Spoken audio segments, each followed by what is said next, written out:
Փարաքար համայնքի Այգեկ բնակավայրի Մուշեղ Մովսիսյանի անվան միջնակարգ դպրոցը վերանորոգվել է։ Այս մասին Facebook-ի իր էջում տեղեկացրել է վարչապետ Նիկոլ Փաշինյանը, հրապարակելով տեսանյութ։ Կառավարությունը հատկացրել է 235 միլիոն դրամ։ Այսինքն ոնց կառավարությունից 200 Ինչեր վերանորոգել է, դրանից հետո վերանորոգումը կան ավելացել։ Հա, այս 10 տարի Ամեն Երևանից եք կան Նաև ովքի գյուղեր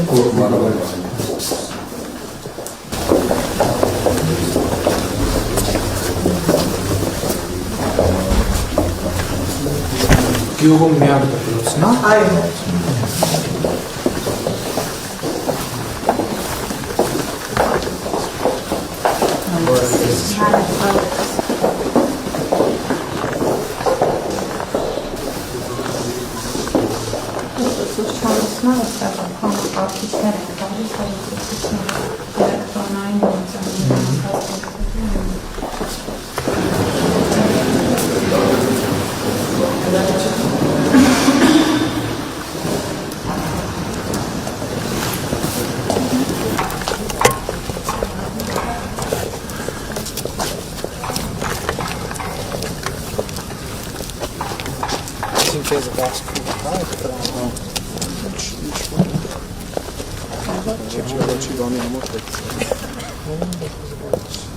Ուղղակի այն մասնաշենք է մասնաշենք կպցնելու Հիմնանորոգվել է T329 M5 Զվարթնոց թաղամասի H13 ավտոճանապարհի 4.4 կիլոմետր հատվածը։ Այս մասին կրկին Facebook-յան էջում տեղեկացրել է վարչապետ Նիկոլ Փաշինյանը։ Նա հայտնել է այդ նպատակով պետբյուջեից հատկացվել է 480 միլիոն դրամ։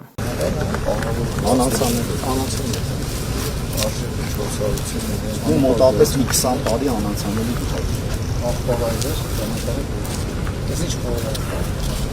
ջրի ռոռոկման կա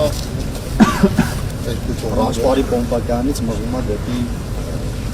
ստորին դավոջը։ Հիմա 500 կիլոմետր իսկ բանկը կանացած է ասֆալտ չի արել։ Վերին շերտը ընդհանրապես չեն կանում, ներքին շերտը ստեղ է։ 505 կիլոմետր կառուցել չհաշված ճանապարհներ, որոնք կառուցել են նախագծել կռունտայիններ եւ նախորդ տարիներից քանդված վերին շերտի ճանապարհները դրանց մեջ չկա։ Քանի 570 կիլոմետր կառուցել։ 480 միլիոն է սրա արժեքը, երկշերտ Միլոտ է եղել, հա։ Միլոտ, այս տարի ենք սկսել, այս տարի դա։ Այս բաները հիմի մի րոպե սրանների նոր էս բանով են անում, հա։ Դրիվ Ինչքան են դիմանում սրանք 5 տարի։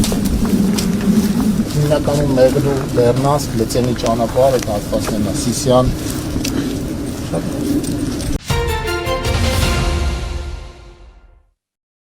Սիգմա ծրագրի կողմից ներկայացվել է Հայաստանի հանրային կառավարման ելակետային իրավիճակի գնահատման զեկույցը։ Հայաստանը գնահատվել է այն մեթոդաբանությամբ եւ չափանիշներով, ինչ Եվրամիության հետ ինտեգրման փուլում գտնվող պետությունները։ Գործընթացում ակտիվորեն ներգրաված են եղել պետական կառավարման համակարգի բոլոր մարմինները, այդ թվում ազգային ժողովի աշխատակազմը։ 2024 թվականի նոյեմբերին Հայաստանի Հանրապետության հանրային կառավարման համակարգի համապարփակ գնահատման գործընթացի մեկնարկից 1 տարի անց դեկտեմբերի 9-ին Հայաստանի Հանրապետության կառավարությունն ու Սիգմա ծրագիրը համատեղ կազմակերպեցին խորհրդաժողով գնահատման արդյունքները ներկայացնելու եւ դրանց շուրջ մասնագիտական քննարկումներ անցկացնելու նպատակով,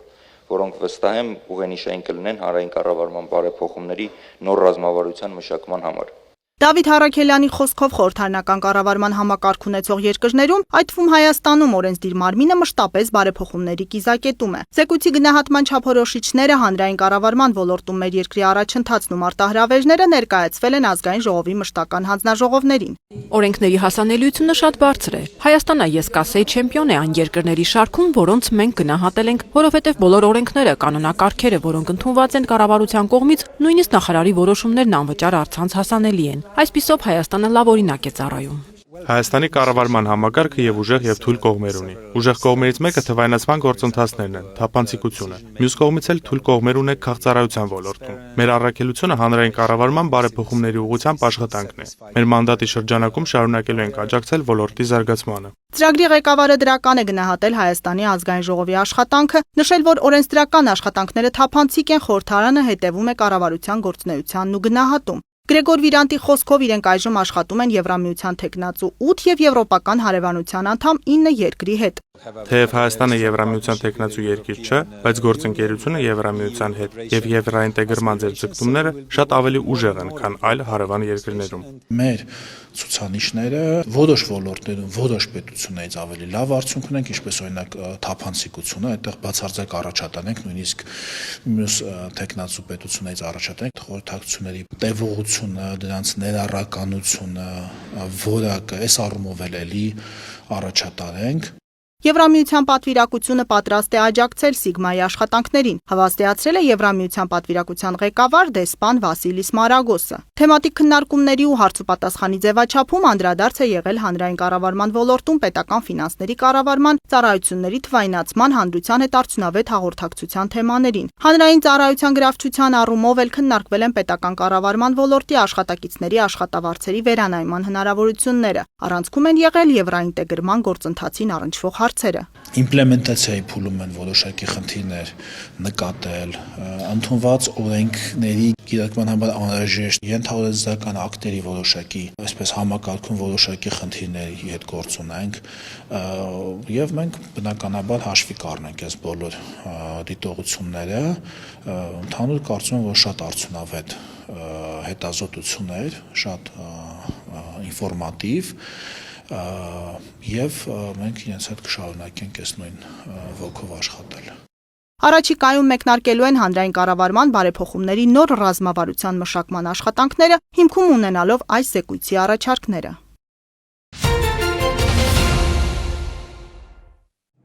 Այգեստանում նախորդ դարի 60-ականներին կառուցված հիվանդանոցը, որտեղ ժամանակին 25 մահճակալ են ունեցել, բուժաշխատողների մեծ թիմ 90-ականներից հետո գործում է մասնակի որպես ամբուլատորիա, հարմարվել են առաջին հարկում։ Վաղուց արդեն 2 բժիշկ ունի գյուղը, 4 բուժքույր, քանի որ շենքային պայմանները վատն են, հարմարությունները սուղ, ցուրտ ամիսներին համախմբվում են 1 սենյակում, բուժսպասարկումն այս պայմաններում կազմակերպում ու այսպես արդեն տասնամյակներ։ Տնային այցեր ենք անում, այստեղ ենք ընդունում, ամեն ինչը արել ենք հնարավորինս հարմարեցնելով մեր վատ պայմաններին, աշխատում ենք, որ ամեն ինչը լինի ըստ պահանջի։ Չնայած տարեստարի էլ ավելի հյուծվող անշուք միջավայրին, գյուղի բնակիչների հոսքն ամբուլատորիա չի նվազում, օրական մի քանի տասնյակ այցելու են ընդունում, բացառապես բուժանձնակազմին վստահելու գործոնն է դինամիկան պահում։ Եվս մի քանի ամիս ու մի վերջին ջանք Այգեստանի առաջնային բուժօգնության օղակն արդեն նոր պայմաններում ու նոր հասցեում գործը կշարունակի։ Հարևանությամբ գյուղի հին ճաշարանի շենքն ապամոնտաժվել, պետության ֆինանսավորմամբ նոր ամբուլատորիա է կառուցվում հիմա։ Գյուղը ունի 3200 բնակիչ, նաև ունենք Ղարաբաղից ձեռնի տեղահանված 100 եւ ավել բնակիչներ, որոնք հաստատի ապրում են գյուղում եւ արդեն ունեն սեփականություններ, զարգացող գյուղ է, նոր բուժամբուլատորիան սպասարկի ոչ միայն Այգեստան բնակավայրի բնակիչներին, նաև հարակից Մոտ 420 քառակուսի մետր մակերեսով միահարկ տիպային շենքը կունենա նաև օգտագործվող նկուղային հարկ, ապահովված կլինի ժամանակակից հարմարություններով գյուղում նոր որակի ու ծավալի բուժսպասարկում իրականացնելու համար։ Շենքը կունենա նախամուտք ընդունարան, 2 բժշկի սենյակ, լաբորատորիա, պատվաստման սենյակ, նմուշների վերցման սենյակ, պայմանագրային արժեքը մոտ 150 միլիոն է կազմում։ Կես տարի է սահմանված, որ գործն ավարտվի, ամփոփվի, ձմռանն ընթառաջ են բարդփուլը հաղթահարել, տանիքը կկապեն շուտով, ներսի աշխատանքների նոր տեմպ կտան ու արտաքին բարեկարգման։ Նախամուտքի կողքը նախատեսված է հաշմանդամների համար թեքահարթակ, որպեսզի հաշմանդամները նույնպես հախոչնդոտ օգտվեն բոլոր ծառայություններից ամբուլատորիայում։ Բացի Այգեստանից Արարատի մարզի եւս 4 բնակավայրում նմանատիպ ամբուլատորիաներ են կառավարության նախաձեռնությամբ կառուցվում։ Դվինում, Դիմիտրովում, Նորկյանքում, Այգավանում, առողջապահության փոխնախարարի աշխատասեղանին արդեն հանրապետության ծածկույթով կառուցվող բուժհաստատությունների քարտեզն է։ Բազմաթիվ բնակավայրերում խորհրդային վաղեմության, շատ տեղերում արդեն վաղուց վթարային բուժկառույցների պատմությունը կամփոփվի, նոր մեկնարկից կշարունակվի միայն 29 նոր բուժամբուլատորիա է շահագործվելու։ Ծրագիրը կարևորում ենք այնքանով, որ իրականացվել է նոր արդի ժամանակակից պահանջներին համապատասխան նախագծեր։ Բոլոր ժամանակահատվածներում իրականացվել է առողջապահական ենթակառուցվածքների վերազինում, վերակառուցում, բայց միաժամանակյա այսքան ամբուլատորիաների, պոլիկլինիկաների եւ հիվանդանոցների կառուցում սա աննախադեպ ծավալ է, սա իրականացվում է 21-26 թվականի ուրեմն ծրագրի շրջանակներում։ Նորակառույց բոլոր հասցեները կվերազինվեն անհրաժեշտ գույքով, որպեսզի գյուղական բնակավայրերում ապրողներին եւս հասանելի լինեն մինչեւ այժմ հիմնականում քաղաքային հասցեներում առկա բուժծառայությունները։ Կառավարության 21-26 թվականների ծրագրում բացի 29 ամբուլատորիայից եւս 21 նոր բուժհաստատության կառուցում է ներառված հիվանդանոցներ, առողջապահական այլ ենթակառուցվածքներ։ Շատ բարդ է ընտրել առողջապահական ենթակառուցվածքների ձևավորման շղթան։ Գնահատում են կարիքը, բնակչության թվաքանակը, հեռավորությունը բժշկական կենտրոնների եւ բնակավայրերի։ Այս փուլում գնահատված կարիքից որոշվել է կառուցել 50 առողջապահական ենթակառուցվածք, բայց հետագայում սա լինելու է շարունակական, որպեսզի ամբողջ հանրապետության ծածկույթը կարողանանք ապահովենք նոր ենթակառուցվածքով արդի ժամանակակից բժշկական սարք-սարքավորումներով հագեցած։ Տարիներով մարզային բնակավայրերում գործող բուժհասցեները նաև մասնագետների կարիք են ունեցել։ Խնդիրն ընթացիկ լուծվում է։ Նոր ենթակառուցվածքները, հնարավորությունները մասնագիտական թիմերի համալրման հարցն են նաև ավելի դյուրին դարձնում։ Բացի այդ, նպատակային կլինիկական օրդինատորայի ծրագիրն է իր դրական ազդեցությունն ունեցել մարզային բնակավայրեր կադրային հոսք ապահովելու հարցում։ Գլենդեյլի կենտրոնում հայ-ամերիկյան թանգարանի բացմանը հաշվածամիսներ են մնացել։ 10 տարի առաջ այս նախագծի գաղափարն առաջարկել է Հայոց ցեղասպանության 100-րդ տարելիցի միջոցառումները համակարգող համայնքային մարմինը, որի կազմում ընդգրկված էին մոտ 2 տասնյակ հայկական կազմակերպություն։ Նրանք թանգարանի կառուցման գործը հանձնարարել են համայնքի կրոնական, հասարակական ու բարեգործական 10 կառույցների, որոնց ներկայացուցիչների ձևավորված հանձնախումբն այս օրերին համայնքին ներկայացրեց ավարտին մոտեցող նախագծի մանրամասները։ Պիտի հայ համայնքի համար առաջի թանգարանը, որ մենք կառուցում ենք զերոյից եւ պիտի լինի տեղը, որ համայնքի բոլոր երկիրներից պիտի հայեր կարողանան գան եւ իրանց պատմությունը տեսնեն։ Պիտի ցույց տանք, որ ինչպես մենք կարող ենք ցուցադրենք այն հարստությունները, որ մեր երկիրը ունի եւ տվել աշխարհին։ Թանգարանի կառուցման համար կենտրոնական տարածքը Գլենդեյլի քաղաքապետարանը հայ համայնքին վարձով է տվել 99 տարով, խորհրդանշական արժեքով տարեկան $1։ Մեր համայնքի համար եւ Գլենդեյլի ժողովրդի համար, ընդհանուր Գլենդեյլի ժողովրդի համար շատ կարեւոր է, որ ունենանք համաշխարհային մասշտաբով մի թանգարան։ Նման մի բան չկա այս տարածաշրջանում։ Հայ-ամերիկյան թանգարանն այցելուներին կտպավորի նախ յուրօրինակ շենքով։ Ճարտարապետ Արամ Ալաջաջյանն ասում է, նախագիծը պատմական ակնարկ է հայկական պար լեռնաշղթայի, հայոց լեռների ստալակտիտների, շենքին լույս բերող երթիկի ու Նոյան տապանի խորհրդանիշներով։ Դրսից վերցրած ամբողջությամբ մեր բնապատկերն է, Հայաստանի բնապատկերն է, այդ գառնի ստալակտիտները, որ եզրագծում են ամբողջ ուրեմն թանգարանը, իսկ ներքևում հայկական պար լեռնաշղթան է, սկսած մեր Արարատ լեռից, Սրբազան լեռից։ Խորհրդանշում է ավելի միասնություն, որովհետև դրանք հավաքված են ֆրագմենտներից եւ այդ ֆրագմենտները ամեն մի ֆրագմենտ համապատասխանում է Սփյուռքի մի գաղթօջախին։ Երբ որ մենք միավորվում ենք, դառնում ենք ապառաշխարի պես։ Դա է խորհուրդը։ Հայ-ամերիկյան թանգարանը կունենա ժամանակավոր եւ մշտական ցուցադրություններ։ Մոտ 6 ամիս ժամկետով պարբերաբար կներկայացվեն Լոս Անջելեսում ապրող տարբեր ազգերի պատմությունն ու մշակույթը։ Նրանք եթե գան եւ 3 կամ 6 ամիս ցուցադրվեն, միևնույն ժամանակ կծանոթանան մեր մշակույթին եւ մեր պատմությանը։ Մշտական ցուցադրության մասը, որ պիտի ներկայացվի, լինի հայ ժողովրդի պատմությունը, ինչպես մեր լեզուն, ինչպես մեր կրոնքը, ինչպես մշակույթը։ Եվ մենք այդ մասը պիտի ներկայացնենք եւ ոչ միայն այդ։ Թանգարանի մշտական ցուցադրություններում կներկայացվեն նաև հայկական սփյուռքը եւ աշխարհի տարբեր երկրներում ապրած հայերի գյուտերն ու նորարարությունները։ Ամերիկահայերի, հատկապես Գլենդեյլի հայերի պատմությունն այս քաղաքի անբաժանելի մասն է։ Այս թանգարանը կարևոր է հայ համայնքի համար, սակայն այն ավելի կարևոր է ոչ հայերի համար, ավելի լավ հասկանալու իրենց հարևաններին եւ նրանց մշակույթը, որը մեծ տարածում ունի այստեղ։ Թանգարանը հրաշալի հավելում կլինի Լոս Անջելեսի համար, եւ ես հպարտ եմ, որ այն տեղակայված է Գլենդեյլում։ Հայաստանից դուրս ամենամեծ համայնքը ներկայացնելով այս թանգարանը շատ մեծ նշանակություն ունի։ Այն կներկայացնի հայկական մշակույթը, ցեղասպանության պատմությունը, նաև կարևոր ներդրումները, որ հայերն ունեցել են այս երկրում ու ամբողջ աշխարհում։ Թանգարանը ծառայելու է որպես մշակութային կենտրոն ոչ միայն հայերի, այլև ամբողջ աշխարհից ժամանող այցելուների համար։ Այն նաև կմիավորի եւ մի հարկի տակ կհավաքի հայ համայնքը, այդպիսով ամբողջացնելով հայկական թանգարանի կոնցեպտը։ Հայ-ամերիկյան թանգարանը Գլենդեյլի համար կծառայի նաև որպես մշակութային կենտրոն եւ միջոցառումների հարթակ։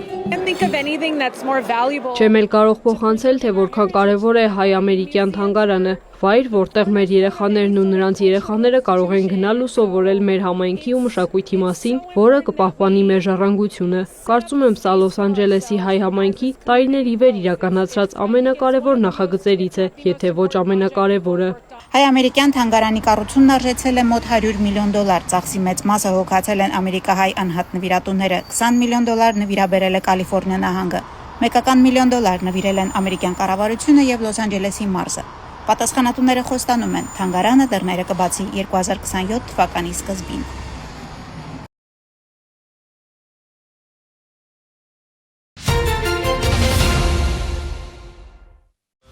ԱՄՆ նախագահը հայտարարել է, որ Թայլանդի եւ Կամբոջայի իշխանությունները համաձայնել են դադարեցնել սահմանի վիճելի հատվածներում դեկտեմբերի 6-ից վեր սկսված ռազմական գործողությունները։ Սպիտակ տան ղեկավարի խոսքով երկու երկրի առաջնորդները կվերադառնան հոկտեմբերին Միացյալ Նահանգների եւ Մալայզիայի մասնակցությամբ ստորագրված խաղաղության համաձայնագրին։ Նրանք պատրաստ են խաղաղության եւ Միացյալ Նահանգների հետ առևտրային գործակցության, հավելել է նա։ Գործարքը ըստ Դոնալդ Թրամփի պետք է արդեն ուժի մեջ մտած լիներ։ Այնուհանդերձ տեղեկություններ են ստացվել, որ առավոտյան Թայլանդ-Կամբոջա սահմանի տարբեր հատվածներում մարտեր են եղել։ Բանգկոկը եւ Փնոմպենը միմյանց են մեղադրել հրադադարի պայմանավորվածությունը խախտելու համար։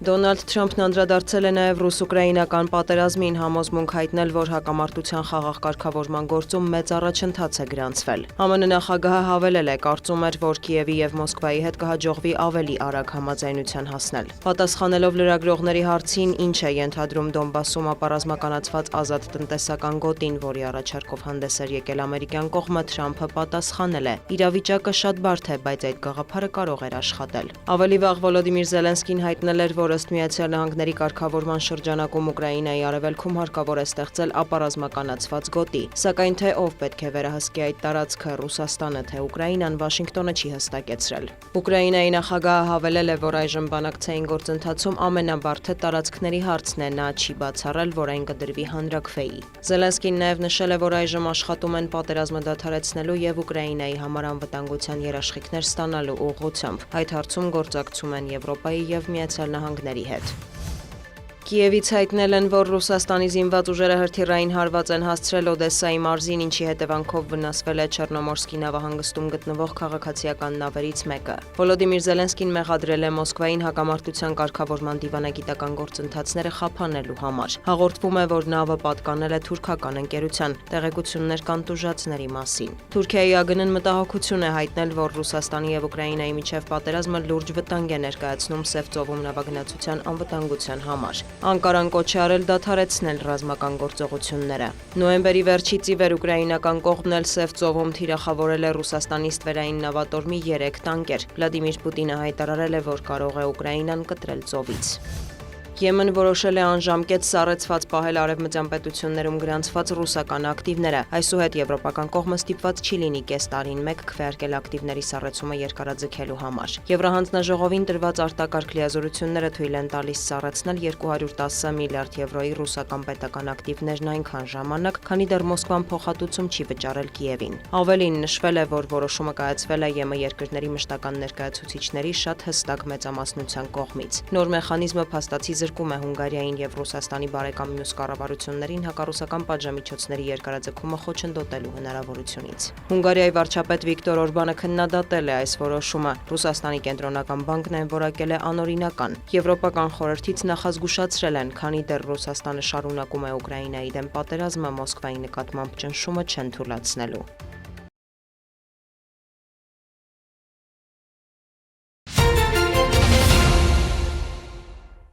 Գավառագետի բնակավայրերով հոսող որոշ հատվածներում դժվար է տարբերել, որն է հունը, որը ափը։ Խոտով, թփերով, տեղ-տեղ էլ անգամ ծառերով ծածկված հունը, հատկապես գարնանը, հեղեղումների պատճառ է դառնում։ Արդյունքում տուժում են ափամերձ տնտեսություններն ու ենթակառուցվածքները։ 2022 թվականին մեր գավառցիները այդ հարցը բարձրացրել էին, մենք հետո համայնքապետարանի հետ մեկ անգամ քննարկում ունեցանք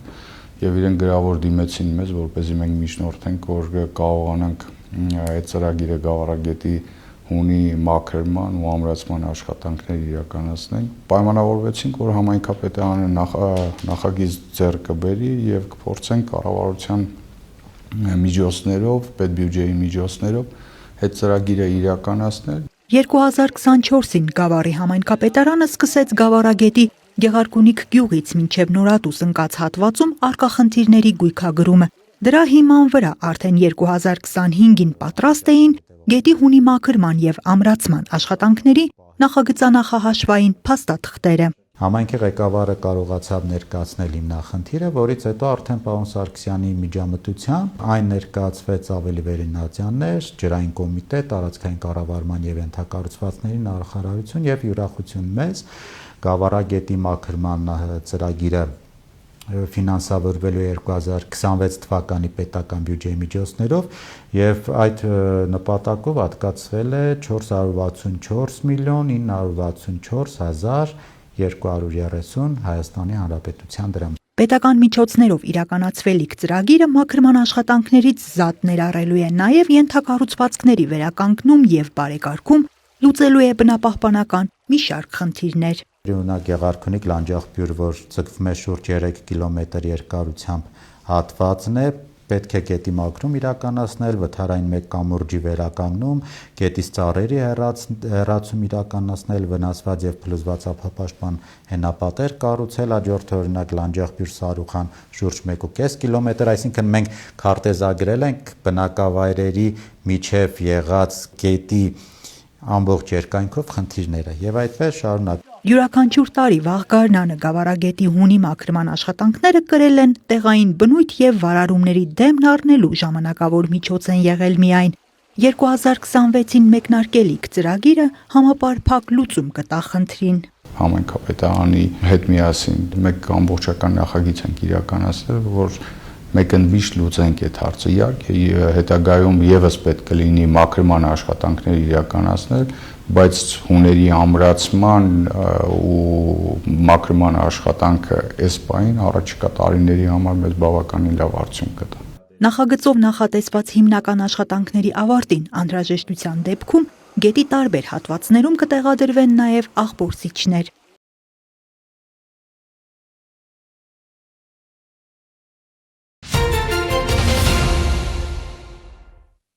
Սյունիքի հմայիչ քաղաքները այս օրերին արդեն տոնական շնչով են լցվում։ Մարզկենտրոնում ակտիվ աշխատանքներ են տարվում։ Ամբողջությամբ զարդարվել են Գարեգին Նժդեհ, Թումանյան, Արամ Մանուկյան փողոցները եւ ոչ միայն։ Աշխատանքները դեռ շարունակվում են, ինչպես տեսնում եք,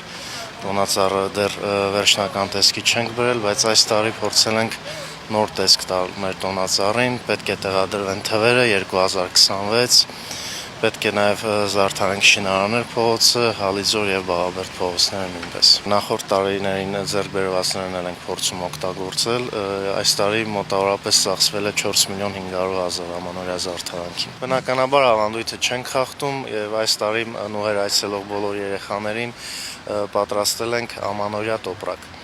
1850 հատ։ Կապանի գեղեցկուհու լույսերը կվառվեն դեկտեմբերի 25-ին։ Նախապատրաստական աշխատանքներ են ընթանում նաև Քաջարանում։ Յուրաքանչյուր քաղաք իր ոճով է փորձում փոխանցել տոնի կախարդանքը, դարձնելով Սյունիքը ավելի պայծառ։ Արևաշող Մեղրին նույնպես պատրաստություն է տեսնում։ Ագարակի բրոնզամոլիբդենային կոմբինատի աջակցությամբ գնվել է 2 տոնածառ եւ զարդարանք գյուղական բնակավայրերի համար։ Տոնական միջոցառումները կանցկացվեն դեկտեմբերի 23-ին, 24-ին։ Ամանորի շունչն է թևածում նաև Սիսիանում։ Օգտագործել են համայնքի ներուժը եւ այս տարի հավելյալ միջոցներ չեն ծախսել։ Այստեղ եւս տոնածառի լույսերը դեկտեմբերի 25-ին կվառվեն։ Եվ մենք ունենալու ենք մի շարք միջոցառումներ։ Սիսիանի Համոսահյանի անվան քաղաքային մշակույթի կենտրոնում միջոցառում, որտեղ կներգրավեն նաև դպրոցները,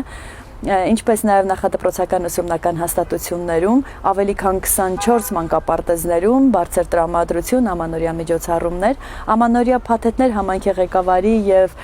մուրթերոսների, նաև ձմեռապատ ձյունանուշի ուղեկցությամբ կլինեն գյուղերում, կբաժանվի փաթեթներ երեխաներին փոքրինչ ժպիտ եւ բարձր տրամադրություն պարգևելու նպատակով առանձնապես անդրադառնալու ենք նաև յուրաքանչյուր մանկապարտեզի, յուրաքանչյուր արտադպրոցի ձևավորմանը իրեն բնորոշ առանձնահատուկ ձևավորմամբ։ Դեկտեմբերի 21-ին ժամը 18-ին համերգային ծրագրով կմեկնարկի Գորիսյան տոնակատարությունների շարքը։ Տեղ համայնքում նույնպես աշխատանքներ են իրականացվում նոր տարվա ջերմ մթնոլորտ ստեղծելու ուղղությամբ։ Դեկտեմբերի 20-ին գլխավոր միջոցառումը կուղեկցվի տարեհացի պատրաստման արարողությամբ, ինչպես նաև կընտրվի տարվա լավագույն երգը, հաղթողը նվեր կստանա։ Համայնքների ներկայացուցիչները խուսափում են խոսել նոր տարվա միջոցառումների ֆինանսական ծախսերից, սակայն ընդգծում են, որ պատրաստ են անել հնարավորը բնակիչներին տոնական տրամադրություն հաղորդելու եւ բարձր մակարդակով միջոցառումներ անցկացնելու համար։ Անի Գրիգորյան, Ռոբերտո Հանջանյան, Մհեր Մանուչարյան, Սյունիք լուրեր։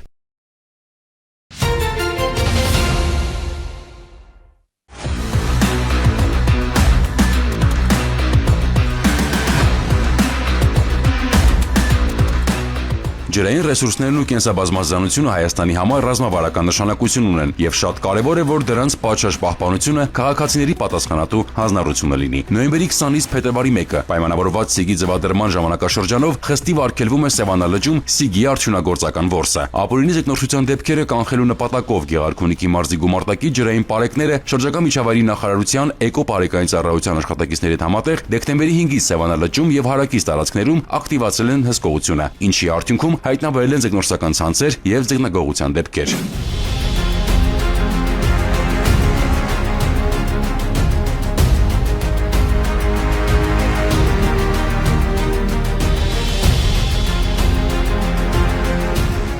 Դեկտեմբեր ամիսը համընկնում է Սիգ տեսակի ձկնատեսակի ձվադրման հետ, այդ իսկ պատճառով նշված ժամանակահատվածում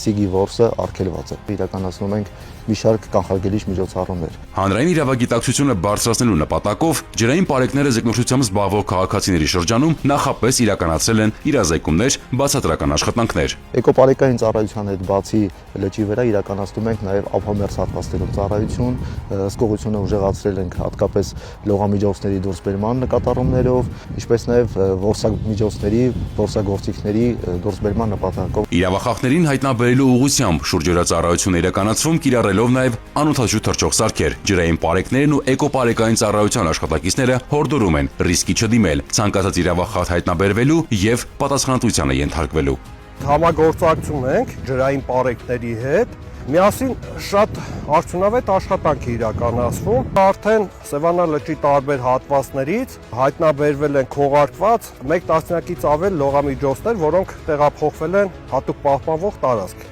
եւ դրա շրջանակներում իրականացվում է վարույթ։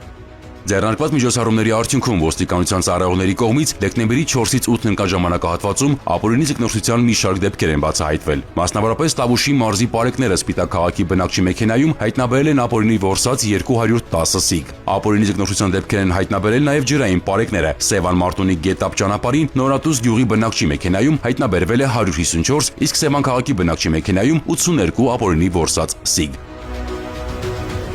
Սևանա լճի ապագան կախված է այն հարստությունից, որը թաքնված է նրա խորքերում, եւ իրականացվող հսկողությունն ու արգելքները պարզապես վարչական գործողություններ չեն, այլ բնական ռեսուրսը պահպանելուն միտված քայլ։ Հիշեցնենք, որ ձվադրման շրջանում Սևանա լճում ապօրինի ձկնորսությամբ զբաղվելը նախատեսում է վարչական ու քրեական պատասխանատվություն։ Ոստիկանությունը համագործակցելով այլ պատկան մարմինների հետ իրականացնելու է հետևողական հսկողություն։